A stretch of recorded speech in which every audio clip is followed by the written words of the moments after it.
He took apart that lever back there, and that's how he fixed that tracking issue. Just took that apart. We jacked it up from this middle piece, and just we saw which wheel moved.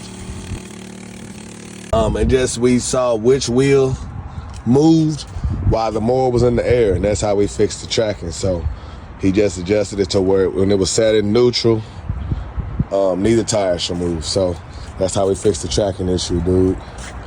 But yeah, other than that, everything all good. Well, that actually had me down all last year. And then I had some type of problem to where as soon as I cut the blades on, the mower would die. So I don't even know if that's the issue this year.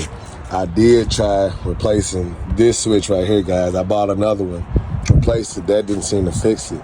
But then I had the other issue with the tracking, and then I had an issue with it not going actually in gear. It was cutting off. So I didn't actually use this thing none last year, guys. That's why it has 273 hours, and this is my 3rd year. We're going into, I think, the 4th year using this. So that's what I usually use. That I have a Toro 30. I have a bunch of stuff, but this is what I'm gonna be starting off with. So what are you guys starting off with? We gotta definitely do some power washing, get all those leaves out. It's been sitting a while. Let me show you guys. Might as well. It's not really under the hood because it's just belt, but you can see, yeah, terrible. So I'm gonna get that out of there, guys.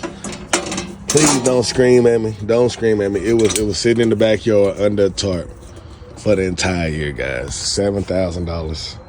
I had it sitting in the backyard all year long with that issue.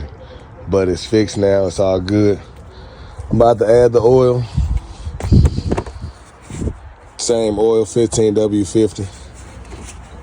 Yeah, so like I say, it's pretty much a brand new engine. So it's probably the 6th oil change that I've done on it. So I'm pretty much on top of the maintenance, despite how it may look right now.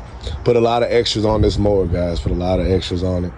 Like I say, the chute block. I got the weight kit. We have the Velcro for it as well. That's the bar. The Velcro's actually out in the trailer. So we have a lot in this, guys. Maybe about 7,500 all in all, out the door with everything, 273 hours on it. Hey, I may sell it. Let me know if you come up with a decent offer, I'll sell it. You know, I'll meet you halfway or something, and we can work this out. But I don't know, guys. I'm gonna be using it. I haven't started cutting it yet, but when I do, I'll let you know. I'll get some videos up, and we'll take it from there. Anyway, y'all, check y'all out later. One.